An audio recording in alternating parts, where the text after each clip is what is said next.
자, 이번 시간은 20페이지부터 시작해서 34페이지까지 관련 내용을 살펴보도록 하겠습니다. 자, 정보 활용 교육이 등장을 합니다. 자, 정보 활용 교육은 뭐 말 그대로 학생들의 정보 활용 능력을 신장시키는데 그 목적이 있다, 이렇게 보시면 되겠고, 자, 그 다음에 이 정보 활용 교육은 독립적인 교과로서의 의미보다는 다른 교과와의 협력을 지금 지향을 하고 있다. 이거를 한번 봐두시고, 자, 구체적으로 그 특징을 제시하면, 자, 기본 리터러시 함량이에요. 기본 리터러시 함량하는데 목적이 있고, 그 다음 구성주의 학습 이론에 근거를 하고 있습니다. 자, 그래서 이 구성주의라고 하는 것은 뭐냐 하면은 교사가 안내자로서, 그지? 역할을 하면서 학습자가 스스로 내용을 구성하도록 해주는 역할을 한다. 이거는 뭐 교육학에서 다 배운 거잖아, 그지?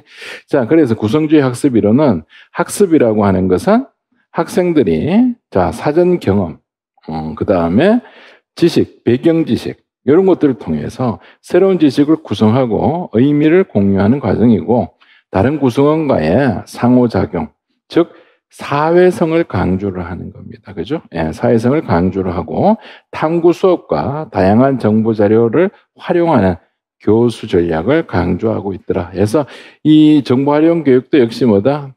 구성주의를 토대로 해서 만들어졌다. 이렇게 생각하시면 되겠죠. 자, 그래서 정보 활용 교육은 뭐 과정이 이거지, 뭐 탐색이나 도서관 이용 방법에 국한하지 않고 정보를 분석, 해석하고 종합하고 표현에 이르는 이런 모든 전체적인 과정을 다루고 있고, 그 다음에 범교과적이다. 앞에서 봤던 그 내용이죠. 범교과적이다 하는 거. 자, 그 다음에 또 뭐가 있었죠? 모든 매체를 다 수용한다. 그지? 여기 있습니다. 네, 모든 형태의 정보 매체를 대상으로 한다. 그 다음 전통적인 도서관 이용 지도하고 독서 교육도 다 포괄하고 있다. 이렇게 보시면 되겠습니다. 자, 그럼 여기에서 우리가 정보 활용 능력이라는 용어가 나오는데, 자, 이걸 우리가 인포메이션 리터러시라고도 얘기를 합니다. 그래서 자, 정보 활용 능력은 자신의 정보 요구를 파악을 하고, 그 다음에 과제를 명확히 해놓고 설정을 합니다. 그 다음에 이게 끝나면 여기에 관련되어서 탐색하고 분석하고 해석을 하고 마지막에 종합 표현하는, 그래서 새로운 지식과 정보를 창출하는 이 모든 과정을 통해서 문제를 해결하는 능력, 이걸 우리가 뭐라고 한다? 정보 활용 능력이다 라고 얘기를 합니다. 그래서 이 용어에 대해서, 그죠? 여러분들 개념이 일단 정립이 돼 있어야지 책을 읽을 때 좀 이해하기가 쉽다는 겁니다. 자, 그러면은 여기에서 우리가 구성주의라고 얘기하는데, 자, 구성주의는 한마디로 얘기해서 학습자가 스스로 내용을 구성해 나가는 것이고, 교사는 안내 가이드 역할을 한다. 이렇게 생각을 하시면 되겠죠. 자, 그러면은 여기에서 구성주의에 대해서 특징을 간단하게 보면, 자, 철학적 배경은 이 두 개는 다 객관주의라고 하지만 얘는 주관입니다. 의미를 스스로 구성하기 때문에 개인들마다 서로 표현하는 게 다르겠지, 느끼는 게, 그죠? 그래서 이걸 우리가 주관주의다라고 얘기를 합니다. 자, 그 다음에 교수 학습 관점에서는 뭐 교수 가르치는 중심이었다면 여기는 스스로 학습하는 걸 얘기한다. 자, 그 다음 학습의 개인은 개인적인 의미를 창출해서 새롭게 구성해내는 것, 이걸 얘기하고, 교사는 학습 환경을 만들어주는 역할을 합니다. 그 다음에 학습 발생은 개인적인 경험에 의해서 일어나고, 그 다음에 외부 세계의 구성인자로 학습에 대한 생각을 하게 되고, 교수 학습 전략은 상황적 학습 환경을 조성해 나간 겁니다. 그럼 이걸 쉽게 얘기해서 상황적 학습 환경을 조성한다. 이게 정확하게 뭘까요? 질문을 제시한다는 얘기입니다. 스스로 질문을 만들어내는 단계, 이런 겁니다. 자, 그 다음 여기서 개인적 경험이라고 얘기하는 것은 뭘까요? 사적인 경험이 있잖아. 개인마다 자기들만의 가지고 있는 경험, 이런 것들을 얘기하는 겁니다. 그래서 이걸 우리가 사전 지식이다. 혹은 개인적인 경험이다 라고 해석하시면 돼요. 이 두 가지는 그런 식으로 해석하시면 좀 쉽게 읽을 수가 있습니다. 자, 그 다음 여기 밑에 와서 교수학습 이론의 변화, 학교 도서관에 대한 내용 정리해서, 자, 우리가 구성주의에서 학교 도서관은 자, 주요 학습 자료, 다양한 학습 자료를 제공하고 있습니다. 자, 얘들 보세요. 얘들은 다 뭐예요? 교과서하고 참고서 위주였잖아. 그죠? 근데 여기서는 뭐예요? 구성주의는 다양한 정보 자료를 활용한다. 자, 그 다음 학교 도서관은 일종의 의미를 만들어내는 하나의 장소이자 혹은 정보센터로서의 기능을 한다. 자, 그 다음에 사서교사는 정보 활용 지도교사 혹은 교수 설계 상담가 혹은 교수 파트너로서의 역할을 하는 거예요. 자, 그래서 이 부분을 우리가 기억을 하셔야 됩니다. 이 부분은 너무 교육학 쪽이고 우리가 연관되는 이 부분이고 시험에 나온다면 이 부분이 중요하다는 거예요. 아시겠죠? 그래서 다 몰라도 되니까 요거는 기억하자는 거예요. 이러면 좀 표정이 좀 달라지더라. 대부분 보면. 왜냐면 이거 보면 이거 왜 하다가 이제 별표를 치는 순간 여러분들이 광명을 찾은 듯한 이런 느낌. 자, 그러면은 우리가 지금부터 뭘 배우느냐? 자, 상기 교수 학습 이론 중에서 대표적으로 우리는 이제 구성주의 모형을 보겠다는 거예요. 그래서 이 구성주의 모형은 보통 이 세 가지로 나눕니다. 존 듀이의 반선적 사고, 조지 켈리의 개인 구성, 브루노의 해석적 과학 모형. 근데 사실 이게 이제 우리 쪽에서 옛날에는 공부를 잘 안 했어요. 왜냐하면 어차피 교육학하고 겹치니까. 하지만 어느 날 2020년부터 갑자기 이제 이 앞에 있는 파트 부분이 시험 문제 나오게 되면서 어쩔 수 없이 우리가 이걸 하고 있습니다. 그래서 이걸 우리가 확인을 하는데, 자, 다 보기보다는 1번을 중심으로 보셔야 돼요. 여기는 우리는 존 듀이의 반선적 사고 중심으로 공부를 하시면 돼요. 자, 반성적 사고라고 하는 것은 쉽게 설명해서 정보를 이용하는 하나의 과정이다 이렇게 생각하시면 됩니다. 그래서 듀이의 반성적 사고, 이걸 한번 보겠습니다.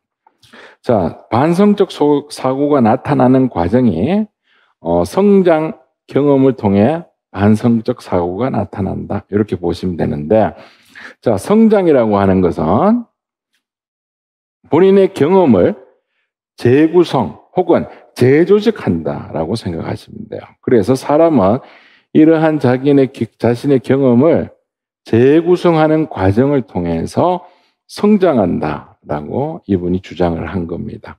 그래서 처음에 이제 성장이라는 용어가 등장을 합니다.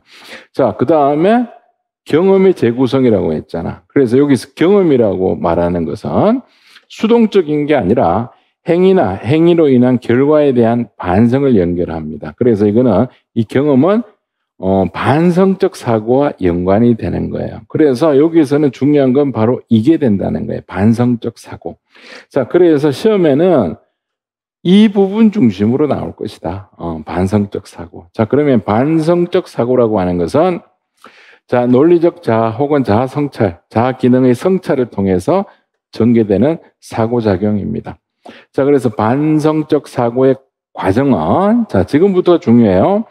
제, 개념화, 추, 행 해서 제, 지, 추, 행 순으로 연결이 됩니다. 그죠? 예, 여긴 개념화라고 됐지만 이걸 우리가 지성화다라고 보통 얘기를 하거든요. 그래서 제, 지, 추, 행 이렇게 외우시면 됩니다. 제, 지, 추, 행.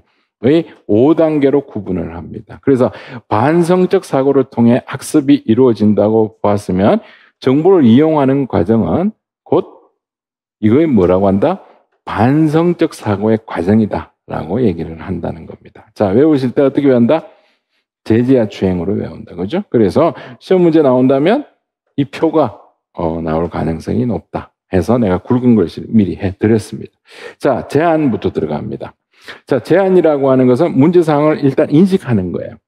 그래서 불완전한 상황이기 때문에 뭔가 의구심이 들겠지. 이게 뭐지? 하고 하는 의구심. 자, 제지 하니까 이제 지성화로 이어집니다. 자, 지성화라고 하는 것은 문제를 보다 확실히 파악하는 단계. 이걸 명료하다라고 얘기를 합니다. 명료화하는 단계. 자, 아니까 아이디어 유도 혹은 가설 설정이라고 얘기합니다. 그래서 이걸 우리가 해석은 하되 일시적으로 해석을 하는 과정입니다. 일시적. 그래서 자신의 문제를 해결한 후에 어떻게 될 것인가에 대한 잠정적인 결론이고, 이걸 우리가 쉽게 얘기해서 일시적으로 해석을 합니다. 자, 그 다음 추론 단계에 넘어가니까 추론에 의해서 가설을 다시 구성을 해보겠다는 거예요. 왜? 보다 정확한 사실을 해석하고 싶으니까. 여기에서는 뭐예요? 잠정적으로 일시적으로 해석을 했지만, 여기서는 뭐다? 좀 더 사실에 대해서, 정확한 사실에 대해서 해석을 하고 싶은 거예요. 그래서 마지막에는 이제 행동이어야 검증이 나오는 겁니다. 그래서 여러 가지 자료나 정보를 접하면서 가설을 검증해 나간다. 그래서 정보를 이용하는 이 과정, 이걸 우리가 뭐라고 한다? 반성적 사고 과정이다라고 얘기를 합니다. 자, 그래서 이 부분은 아직 한 번도 시험에 나온 적이 없어요. 그렇기 때문에 나온다면은 상위 단계 내지 하위 단계가 나올 가능성이 상당히 높다라고 얘기를 합니다. 자, 그럼 여기서 하나하나씩 본다면, 자, 1단계부터 갑니다. 자, 1단계는 우리가 처음 시작이니까 이제 이걸 우리가 반성적 사고의 기원이다라고 얘기를 합니다. 그래서 문제 상황을 인식하는 단계니까 느낌이 뭐다? 약간 망설여지고 주저하게 됩니다. 그죠? 그렇기 때문에 어려운 상황에 대해 반성할 수 있는 필수적 조건이 여기서 시작이 된다는 겁니다. 기원이. 자, 두 번째는 이제 자료를 수집해서 문제를 파악하는 단계입니다. 그래서 수집된 자료를 관찰하고 분석해서 문제를 파악하는 단계. 요걸 2단계다라고 얘기를 하고, 자, 3단계는 아이디어 유도, 그 다음에 가설 설정. 근데 이게 뭐다? 임시적, 일시적인 해석이다라고 얘기를 하죠. 그죠? 예, 그래서 여기는 정보 탐색, 탐구 같은 행동이 같이 들어가게 됩니다. 자, 4단계 오니까 이제 가설을 이제 정확하게 재구성하는 단계입니다. 그래서 이거는 뭐와 연관이 된다? 결론과 연관이 된다. 그래서 어떤 결론이 도출된 것인가에 대한 증거와 관찰을 통해서 확인을 하고, 자, 마지막에 이제 검증 단계에 와서 결론 유도 활동이 여기에 들어가서 가설과 결과에 따른 실행, 의구심이 있는 상태에서야 이 모든 것에 대한 이제 결론이 끝난다는 거예요. 자, 그래서 내 생각에 이 표가 나오지 않겠나 싶어. 그래서 이 표하고 왼쪽 이 단계명, 단계명, 혹은 이 정의도 쉽잖아요. 이런 것들은, 그지? 그래서 이 표를 여러분들이 한번 봐두시고. 자, 켈리의 개인 구성. 요거는 뭐 그렇게 크게 나올 것 같지는 않지만, 그래도 한번 보고 가겠습니다. 자, 켈리의 개인 구성 이론입니다. 자, 여기에서는 조지 켈리가, 자, 객관적 진실이나 절대적 진리, 이런 게 존재할 것 같아요? 안 할 것 같아요? 내가 봐도 이거는 존재하지 않는다. 라고 얘기를 하는 거예요. 그죠? 예, 그래서 세상사는 자신이 해석하는, 즉 구성하는 방식으로 존재하는 겁니다. 그래서 세상의 모든 것은 다 지 꿀리는 대로 생각한다. 그래서 이걸 뭐다? 개인 구성 이론이라고 얘기를 합니다. 즉 쉽게 얘기해서 새로운 정보를 통해서 새로운 경험을 겪게 되고, 이 새로운 경험을 통해 개개인은 자신의 구성 체계를 재조직화한다는 거예요. 자기 나름대로. 그래서 여기 보면은 이것도 역시 5단계 이렇게 나오는데, 자, 첫 단계는 뭐다? 일단 처음에는 뭐예요? 혼돈스럽고 의구심 단계입니다. 아까하고 거의 똑같지? 혼돈 의구심입니다. 그래서 이걸 새로운 경험을 통한 혼돈 의구심. 자, 그럼 이러한 것들을 어떻게 해야 돼요? 정리를 해야 되겠지. 이런 것들을. 그래서 이건 불일치, 부조화 정보를 정리를 한다. 그 다음에 여기도 일시적인 가설을 설정하죠. 예, 탐구 방향 설정하고, 그 다음에 검증평가하고, 마지막에 재구성한다 해서 거의 맥락은 앞에 봤던 내용하고 거의 비슷하게 흘러간다. 이렇게 보시면 됩니다.